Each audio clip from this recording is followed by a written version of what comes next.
Bueno, vamos a orar para iniciar. Padre, bueno, te damos infinitas gracias, Dios, por ese amor tan grande que tienes hacia cada uno de nosotros, Padre. Sabemos que nos amas tanto que estás trabajando en nuestras vidas para mejorar nuestras vidas, para mejorar nuestra calidad de vida, para que mejoremos como personas, Padre, para que cada día, Señor, podamos seguir tu ejemplo, Señor, y llegar a la estatura del varón perfecto.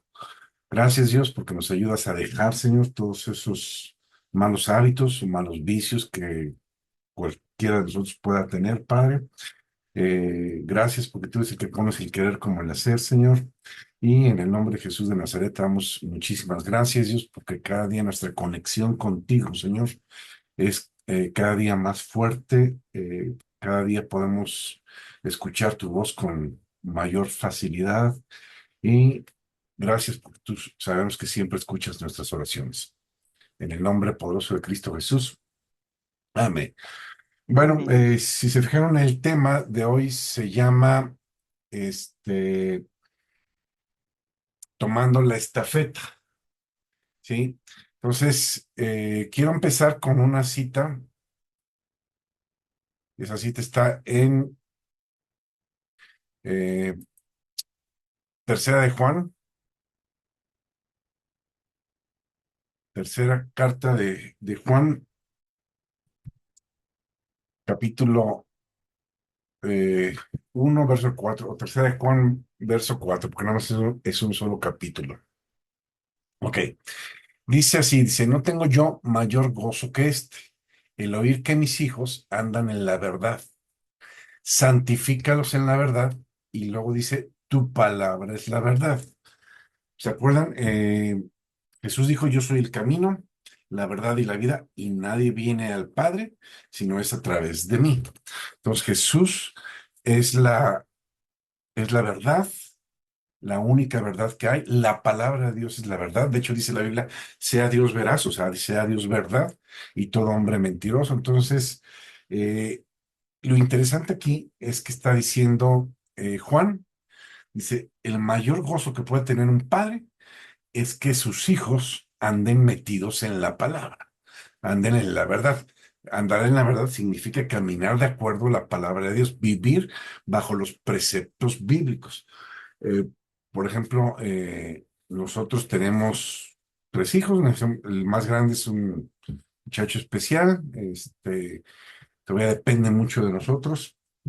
Pero las otras dos, por ejemplo, la que sigue, la más grande de de las hijas, ya pues terminó, no solo terminó su carrera, hizo una maestría, tiene dos doctorados y va por está ahorita en un postdoctorado, ¿no?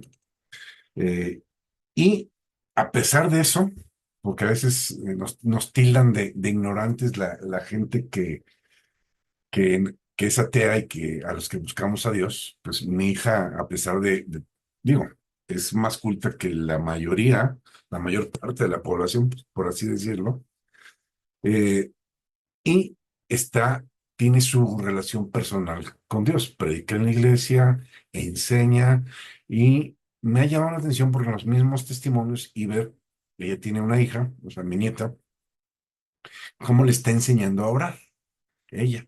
Entonces, han pasado ciertas cosas y de repente le dice, mira, hija, vamos a orar. La niña tiene 6 años y se ponen a orar.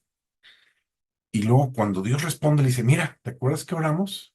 Dios ya contestó. O sea, Dios escucha y Dios contesta. Entonces, digo, yo encantadísimo que mis hijas estén metidas en la palabra de Dios, vivan la palabra de Dios, lean la palabra de Dios y caminen de acuerdo ¿cómo se llama? A los preceptos bíblicos. Por ejemplo, la más chica no está tan metida, o sea, sí recibió los principios de enseñanza bíblica. eh, y bueno, pues estamos esperando que pues realmente tenga una comunión como lo tenemos casi la mayoría en la familia, pero sabemos que tiene también su relación con Dios. Bueno, y eso es un gozo para nosotros como padre. bueno, para mí. O sea, qué padre, o sea, qué bueno, qué gozo que mis hijos conozcan la palabra, que mis hijos caminen de acuerdo a a los preceptos bíblicos, porque yo sé que eso va a ser la diferencia en la vida de ellos, ¿sí? Sé que en cuanto eligieron a Dios como Padre, cuando aceptaron a Jesús como Señor y Salvador, en ese momento Dios las tomó en su mano y pues de una manera mis preocupaciones bajan, ¿sí? Porque sé que están bajo el cuidado de Dios. Sé, todos pasamos momentos difíciles, pero ellos ya saben que sus momentos difíciles pues los ponen delante de Dios y eh, salen de una manera más rápida, ¿no? Entonces, para mí también es una tranquilidad porque cuando ando afuera, ando en la calle o lo que sea, pues uno, como están las cosas, de repente se preocupa, ¿no? Pero tú sabes que están en el hueco de la mano de Dios, porque han decidido honrar a, honrar a Dios y tomar a Dios como padre, y sabemos que Dios también ya las tomó como hijas, ¿no?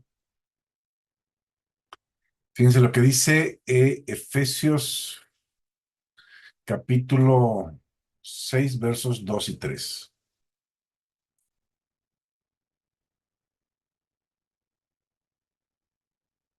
Dice, honra a tu padre y a tu madre, que es el primer mandamiento con promesa, para que te vaya bien y disfrutes de una larga vida sobre la tierra. ¿Sí? Efesios 6 2 y 3. ¿Sí? Eh, dice, parte, bueno, que pues parte de la honra es tomar la estafeta que Él nos ha dejado. El llamado es por familia. Eh, por ejemplo, sabemos que Dios le dijo a Abraham, sal de tu, pa- de tu tierra y de tus parientes y ve a la tierra donde yo te voy a mostrar. Pero si leemos un poquito antes, creo que aquí lo traigo, el papá de Abraham había tomado también la visión de parte de Dios de salir de Ur de los Caldeos, de Babilonia, y dirigirse a la tierra eh, que Dios tenía preparada para el pueblo elegido, o sea, Taré, el padre de Abraham. No más que no alcanzó a llegar allá y el que continuó el camino fue Abraham. Vamos a leerlo, está en Génesis capítulo 11, vamos a leer del verso 27 al 32. Y dice, estas son las generaciones de Taré. Taré engendró a Abraham, a Nacor y a Harán. Y Harán engendró a Lot. Y murió a Harán antes que su padre Taré en la tierra de su nacimiento, en Ur de los Caldeos. Y tomaron a Abraham y Nacor para sí mujeres. El nombre de la mujer de Abraham era Sarai y el nombre de la mujer de Nacor, Milca, hija de Harán, padre de Milca y de Isca, mas Sarai, o sea, la esposa de Abraham, era estéril y no tenía hijos. Y tomó Taré a Abraham su hijo y a Lot, a su nieto, hijo de Harán, hijo de su hijo, y a Sarai, su nuera, mujer de Abraham, su hijo, y salió de ellos, de Ur de los Caldeos, ¿para ir a dónde? Para ir a Canaán. Si ya han leído la Biblia, saben que la tierra prometida es la tierra de Canaán. De ahí tenía que llegar Taré, que no alcanzó a llegar hasta allá, ¿sí? Y ahí fue donde llegó Abraham y donde sus descendencias se reprodujeron. ¿Sí? Voy a leer otra vez el verso 30.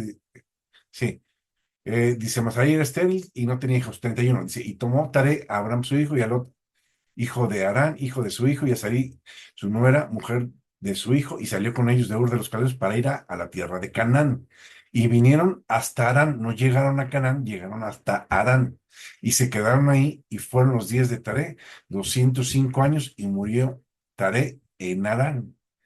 Ok, ve lo que dice en Génesis 12, verso 5. Génesis 12 5 dice, tomó pues Abraham a Sarai su mujer y a Lot, hijo de su hermano, y todos sus bienes que había ganado y a las personas que habían adquirido en Harán, y salieron para ir a la tierra de Canaán, y en la tierra de Canaán llegaron. Salieron a la tierra de Canaán y a la tierra de Canaán llegaron.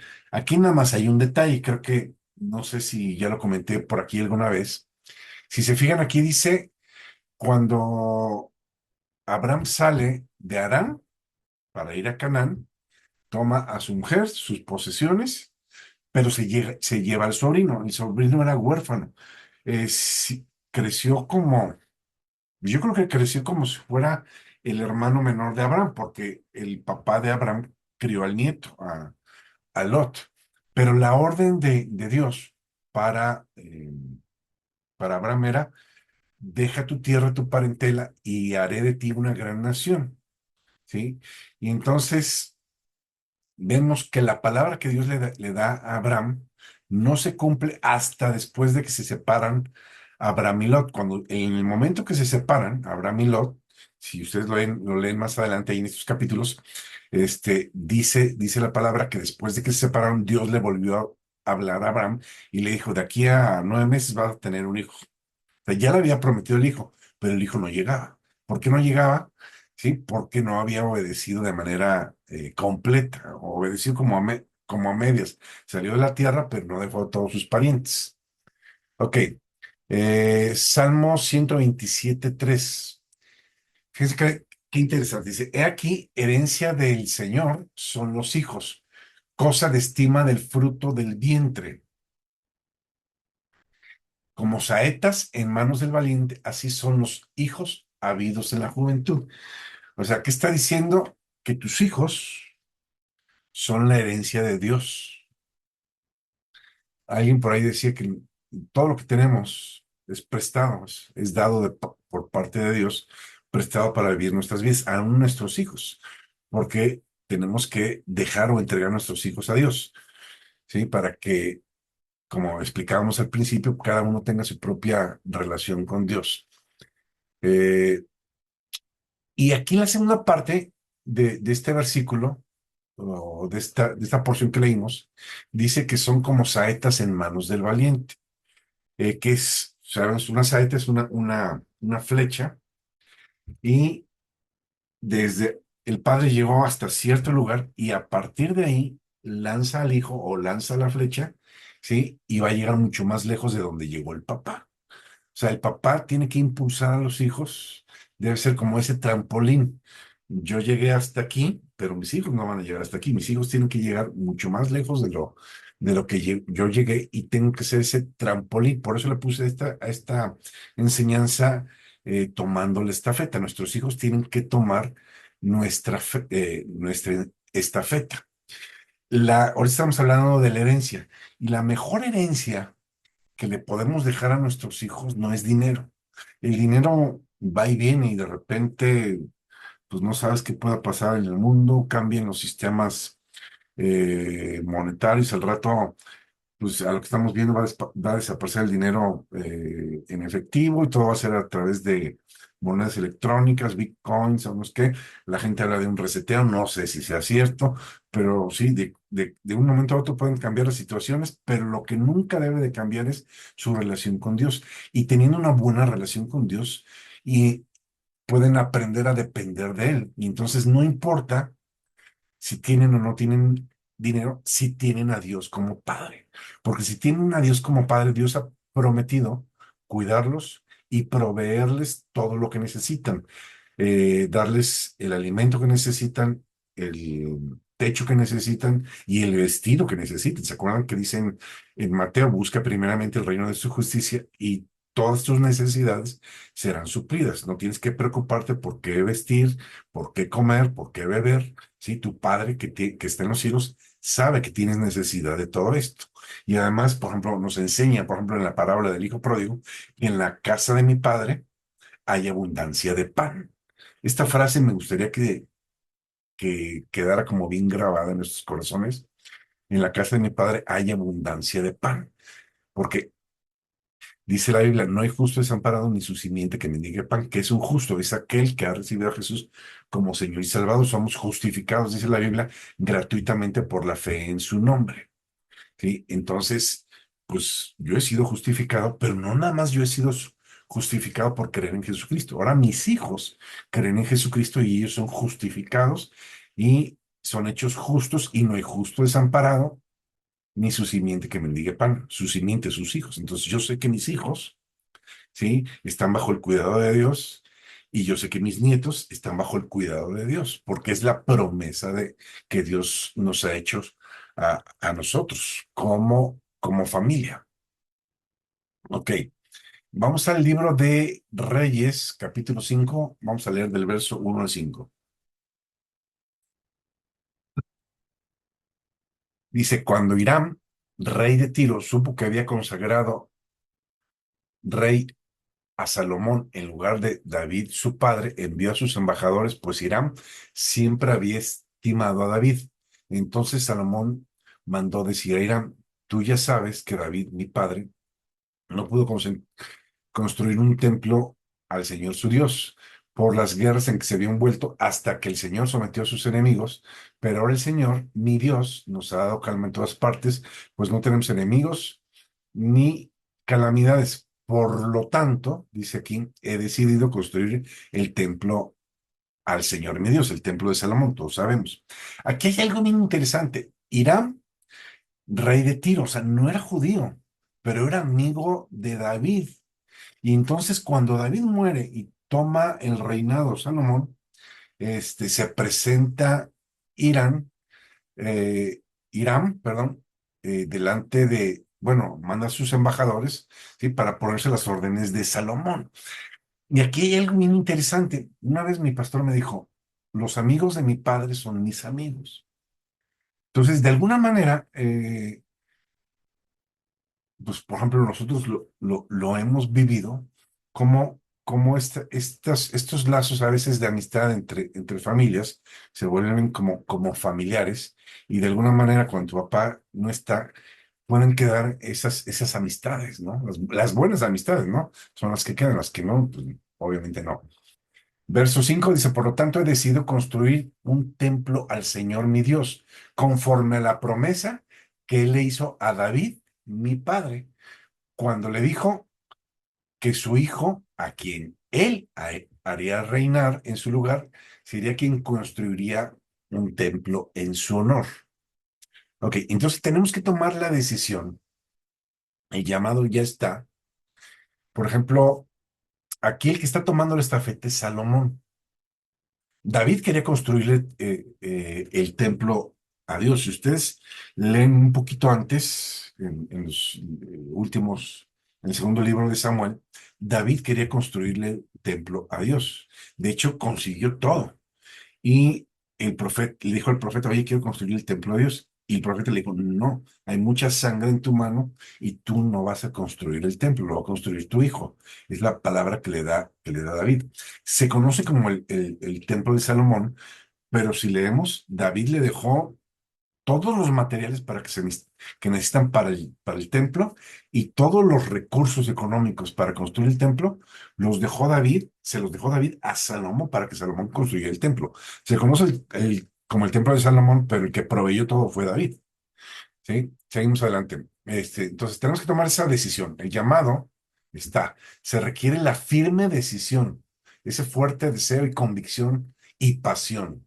¿Sí? Dice 1 Tesalonicenses 5:24, el que nos llama es fiel y él cumplirá todo. O sea, cuando tú decides servirle y cuando tú eres un apasionado por Dios, ti- tienes la seguridad de que Dios está contigo, ¿sí? Y que Dios te respalda en todo lo que vayas a hacer.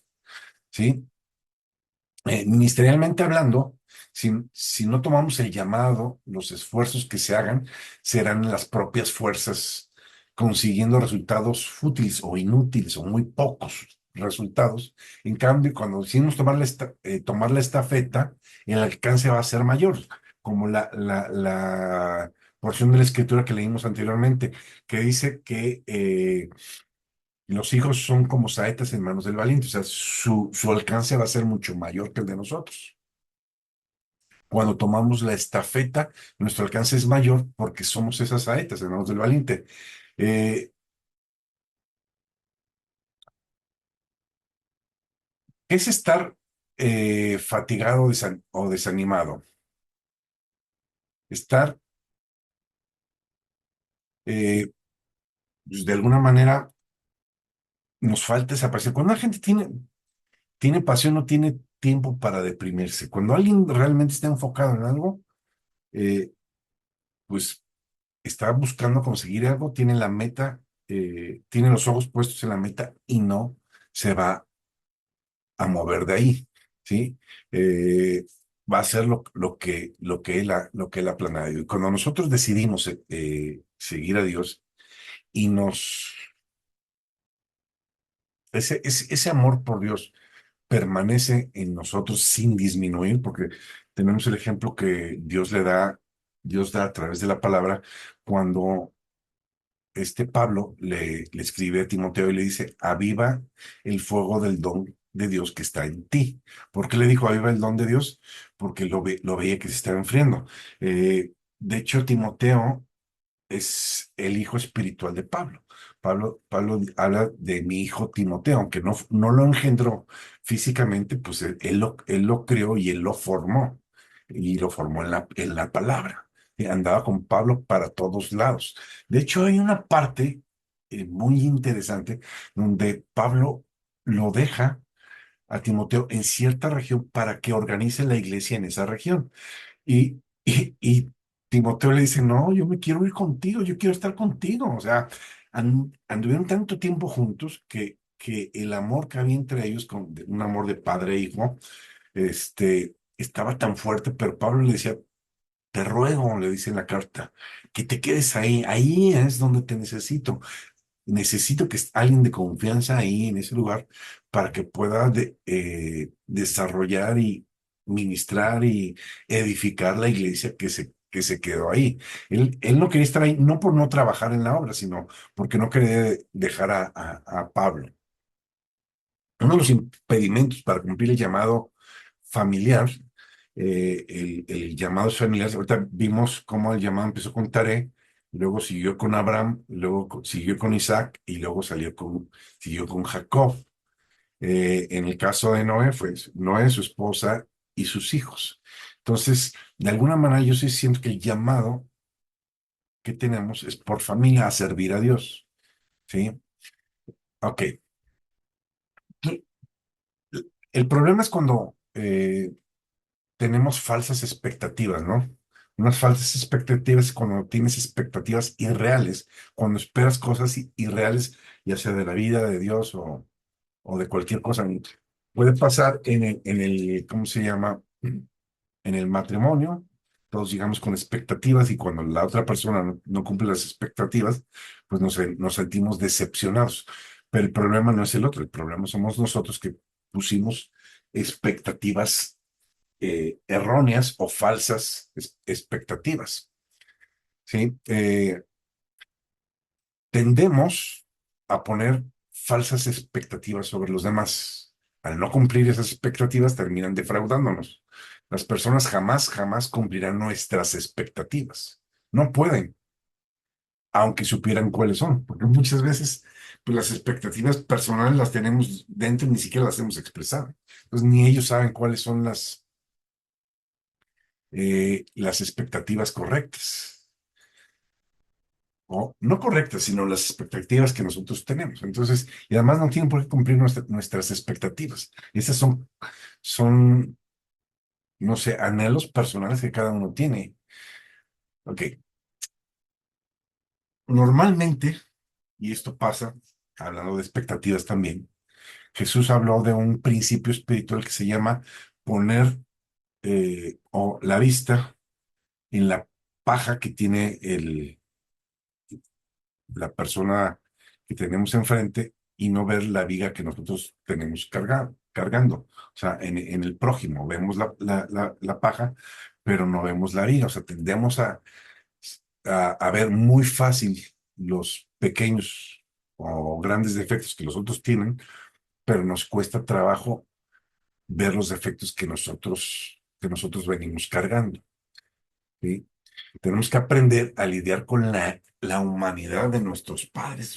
Esto es bien interesante y esto pasa en todos los sentidos. Yo lo he dicho muchas veces porque es algo que he notado, que los peores jueces que tenemos todos son nuestros hijos, son los que a veces nos juzgan con más dureza. A veces los demás pues saben que somos humanos y que todos fallamos, pero como que los hijos tienen ciertas expectativas acerca de los padres. No sé si son expectativas que se han dado en la escuela, en la sociedad o dónde, y de repente cuando el padre no cumple las expectativas porque es humano y porque va a fallar, pues nos desilusionamos. Lo mismo pasa en el sentido espiritual. Los padres espirituales, como en el caso de los sacerdotes, pastores o etcétera, pues también somos humanos y también cometemos errores. Entonces, yo tuve que lidiar con eso personalmente y saber que mi pastor era una persona humana y como humano, pues tenía defectos y tenía virtudes. De esa manera, ya no me sentía decepcionado cuando él cometió un error, porque sabía que era humano. Es más, pues, si me ponía a la par de él, a lo mejor mis errores eran más seguidos y más fuertes que los de él. Entonces, tenemos que lidiar con esta parte de la humanidad de nuestros padres, tanto espirituales como físicos, ¿no? Vamos a leer Primera de Crónicas, capítulo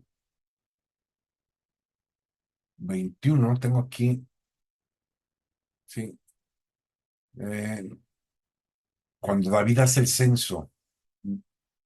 Vamos a leerlo. Segunda de Crónicas 21, verso 1 dice, Satán, esto es bien importante, ¿y por qué estoy usando ¿cómo se llama? El segundo libro de Crónicas? Porque este censo también lo menciona en Segunda de Samuel. Primera y Segunda de Samuel tienen un resumen que son Primera y Segunda de Crónicas, ¿sí? Primera y Segunda de Crónicas son como el resumen de lo que hay ¿cómo se llama? En Primera de Samuel y Segunda de Samuel. Es como los evangelios, ¿no? Son cuatro evangelios y pueden repetir algún pasaje, pero no exactamente de la misma manera. Y, por ejemplo, en Samuel, en Segunda de Samuel, cuando David hace el censo, nada más dice que él se le antojó hacer el censo ¿cómo se llama? La gente sabía que no venía de parte de Dios y trataron de disuadirlo. Pero en este punto, en Crónicas, en este libro, no dice que solo fue David, dice que Satanás puso en el corazón de David. Fíjense, traigo la versión, nueva traducción viviente, dice, Satanás se levantó contra Israel, o sea, el ataque era contra el pueblo. Y dice, y provocó a David hacer un censo del pueblo de Israel.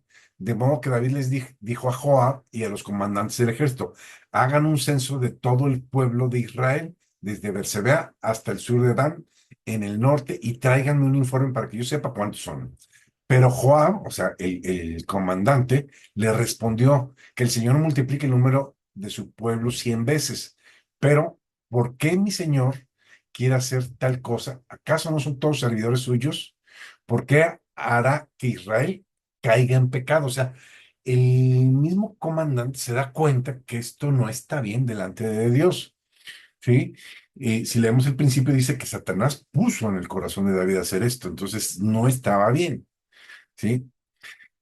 Fíjense, verso 4 dice, sin embargo, el rey insistió en que se levantaran el censo, así que Joab viajó por todo Israel para contar al pueblo, luego regresó a Jerusalén y le informó a David el número de personas. En- Dice, había en todo Israel 1.100.000 guerreros que podían manejar la espada, 470.000 en Judá, eh, dice, pero Joab no incluyó las tribus de Leví y de Benjamín en el censo porque estaba muy afligido por lo que el rey le había ordenado hacer. La tribu de Leví eran los sacerdotes, por eso no quiso tocar esa tribu, ¿sí? Y si leen más adelante, ya no no lo vamos a leer todo, por falta de tiempo, se nos está acabando el tiempo.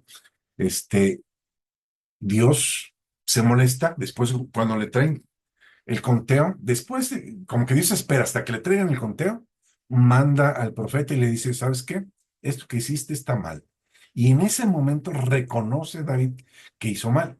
Y entonces el profeta le dice, va a haber tres castigos, escoge tú, esto o esto, ¿no? La mano a tus enemigos por 3 años, no me acuerdo cuáles eran las otras, y una de ellas era estar en la mano de Dios por 3 días, o sea, iba a haber el ángel de la muerte iba a estar ahí, iba a estar matando personas durante 3 días. ¿Sí? Cuando David ve al ángel de la muerte en cierta región, hace un sacrificio a Dios y Dios lo perdona y se acaba la mortandad. Creo que murieron 70,000 gentes en esos días. ¿Sí? Eh, aquí hay algo bien interesante. Dice la Biblia que el que reconoce su falta y se aparta hallará misericordia. Pues cuando uno reconoce que falló, llega la misericordia de Dios. Dice ¿cómo se llama? En Gálatas 6:7 que lo que el hombre siembra, eso mismo cosecha. Pero cuando reconoces tu falta, la cosecha o la consecuencia de tus actos disminuye, no es tan fuerte como debería de ser. ¿Se acuerdan cuando David se metió con Betsabé y Dios lo confronta y luego él reconoce su falta? Le dice, tú mereces la muerte por lo que hiciste, pero no morirás. O sea, la misericordia ahí está. Ahora, lo que tú hiciste también lo va a hacer otro con tus mujeres. Tú tomaste la mujer de otro y otro va a tomar tus mujeres. Entonces, la misma, lo que sembraste lo vas a cosechar, pero de una manera un poquito más leve de lo que debería de ser. Si no, yo creo que muchos de nosotros ya estaríamos muertos. ¿Sí? Además, el perdón de Dios, que es un reflejo del amor de Dios hacia nuestras vidas, eh, es la puerta o la llave para las bendiciones a nuestras vidas. Fíjense cómo dice en Marcos 11:24, dice, por eso les digo que todo lo que pidan en oración, crean que lo han conseguido y lo recibirán. Y cuando estén orando, perdonen lo que tengan contra otro para que también su Padre que está en los cielos les perdone a ustedes sus pecados. Y vean lo que dice en Hebreos 12:15. Miren bien, no sea que alguno deje de alcanzar la gracia de Dios que brotando alguna raíz de amargura les estorba y por ella sean muchos contaminados. La falta de perdón impide eh, que la bendición de Dios sea derramada en nuestras vidas. ¿Qué tiene que ver esto con lo que estamos hablando de pasar la estafeta? No puedes, no puede alguien tomar la estafeta de un padre al que no ha perdonado. Si hay una raíz de amargura contra tu padre, ¿sí? Entonces eso te va a impedir tomar la estafeta, pero te va a impedir también alcanzar la gracia de Dios o la bendición de Dios. O sea, no que Dios no te quiera bendecir, pero uno mismo se cierra y es impedimento para tomar las bendiciones de Dios y obviamente para hacer el trabajo que Dios nos ha dado. Una persona que está amargada no puede servir a Dios. Cuando el profeta Elías se amarga y dice, yo ya no quiero trabajar, yo ya no, ya mejor quisiera morirme. Dios que le dije, está bien, no quieres hacer nada, no lo hagas, pues vamos a levantar a Eliseo para que sea profeta en tu lugar. ¿Sí? Porque a veces decimos, si no lo hago yo, ¿quién lo va a hacer? Pues sobra gente siempre, quien haga el trabajo para Dios. ¿Sí? Otra cosa que nos impide tomarles la estafeta es el ego. ¿Sí? Cuando hay mucho egocentrismo en uno, ahí está el exceso de yo. Piensa uno demasiado en uno y uno se cree más de lo que debería ser. Dice la palabra de Dios que nadie de nosotros tenga más alto concepto del que debe tener, sino que pensemos con cordura conforme a la medida de fe que Dios nos dio y que no miremos a los demás como superiores. Al contrario, que no miremos a los demás como inferiores, al contrario, que los veamos como superiores. Fíjense cómo dice en Proverbios, termino con esta cita, porque se me acabó el tiempo. Proverbios 25:27. Comer mucha miel no es bueno, ni el buscar la propia gloria es gloria. O sea, no puede alguien servir a Dios buscando la propia gloria. O sea, aquí el que brilla es Dios. Jesús es la luz del mundo, ¿sí? Nosotros debemos reflejar la luz de Dios, pero la luz es Él.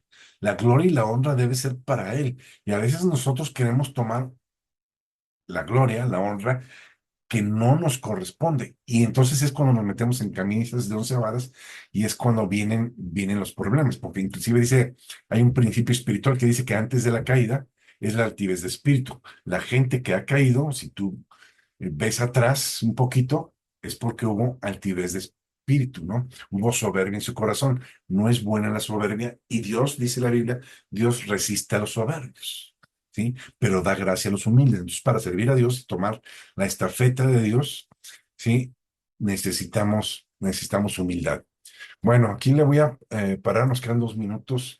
Vamos a orar para terminar. Te Pepe, damos ¿estás ahí? gracias, Señor. Sí, te damos gracias, Señor, por tu presencia. Te pedimos que sigas sobreabundando en bendiciones espirituales del alma y físicas a Sí. todas estas familias. Te doy muchas gracias porque sigues educando y enamorando a nuestros hijos, a nuestros nietos, los apartes de todo mal, de todo peligro, de toda mala compañía, de toda mala decisión. Amén, Te damos muchas gracias, Señor, porque consumes con tu fuego lo que no te agrade de cada uno de nosotros, amén, porque destierras las pandemias, las guerras, la violencia, el comunismo, toda ley aberrante y vergonzosa que estos seres oscuros quieren imponer contra tu palabra. amén, Muchas gracias, Señor, porque todos nuestros enemigos, sin excepción, conocidos o no, ya han sido vencidos para siempre por el poder de tu palabra, porque nos sigues cuidando como la niña de tus ojos, porque amén, estamos en el hueco de tu mano y nadie te arrebata nada. Y te damos gracias amén, porque nos inundas de dinero, de salud, de protección, de más días amén, y años de vida, en paz y prosperidad al 100% en nuestras facultades, pero sobre todo porque nos llenas de sabiduría de lo alto, de fe, de amén, paz, de amor a ti, de humildad, gratitud, obediencia, disposición, disponibilidad, de valor y de amén, amor y servicio al prójimo. En el nombre de Jesús, amén. amén. Bueno, pues gracias. Amén. Amén. Gracias a todos por haberse conectado. Nos vemos el Gracias. próximo Buenas noches. jueves, si Dios lo permite. Buenas noches. Que tengan una bendecida semana, o lo restante de ella. Este, que Dios cumpla los anhelos de sus corazones. Gracias a todos. Gracias, buenas noches, Buenas igualmente. noches. Buenas noches a Bendiciones. todos. Que sigan bien. Bueno, Gracias, igual. gracias hasta a todos. Vamos a finalizar aquí.